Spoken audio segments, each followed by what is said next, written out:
భద్రాద్రి కొత్తగూడెం జిల్లా భద్రాచలంలో ఓయూ విద్యార్థి జేఏసీ ఆధ్వర్యంలో మీడియా సమావేశం జరిగింది.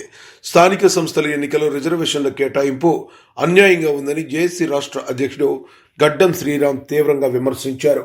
ఏజెన్సీ ప్రాంతంలో ఎస్టీలకు 42% రిజర్వేషన్ కల్పించాలన్న ప్రభుత్వ నిబంధనలను పట్టించుకోకుండా భద్రాచలం ఎంపీటీసీల్లో 14 స్థానాల్లో 7 ఎస్టీలకు మిగతా 7 ఓపెన్ కేటాయించడం దారుణమని తెలిపారు. జిల్లా కలెక్టర్ గారు మరి ఆయనకి తెలియట్లేదా?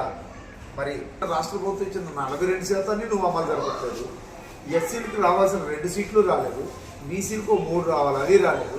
ఓపెన్లో ఒక 2 ఉండాలి. ఆ విధంగా కూడా ఏజెన్సీ ప్రాంతంలో ఉన్నటువంటి ఎస్సీలని బీసీలని కనీసం మనుషులుగా గుర్తించే పరిస్థితి లేదని ఆ విధంగా మీరు చేస్తున్నారని ఈ సందర్భంగా నేను మీకు గుర్తుబద్ధమైనటువంటి హక్కులు రాష్ట్ర ప్రభుత్వం ఇచ్చిన హక్కులు కాలు రాశారు మన కలెక్టర్ గారు, మీరు గుర్తు చేసుకోండి.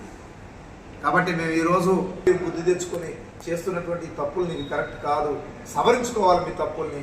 ఇది రాజ్యాంగబద్ధంగా వాళ్ళకి ఎస్సీలకి ఈ విధంగా మీ నిర్ణయాలను మార్చుకొని ఇచ్చిన నోటిఫికేషన్ వెంటనే వెనక్కి తీసుకొని ఇక్కడ ఏజెన్సీలో ఎస్సీ బీసీలకి రిజర్వేషన్ స్థానిక సంస్థలు కల్పించుకోవడం అన్యాయం. జిల్లా కలెక్టర్ తీసుకున్న నిర్ణయాలు ఎస్సీ బీసీలకు ఏజెన్సీలో స్థానిక సంస్థలు రిజర్వేషన్ కేటాయించకపోవడం అన్యాయం. కలెక్టర్ చేస్తున్న వ్యవహార శైలంత అన్యాయం.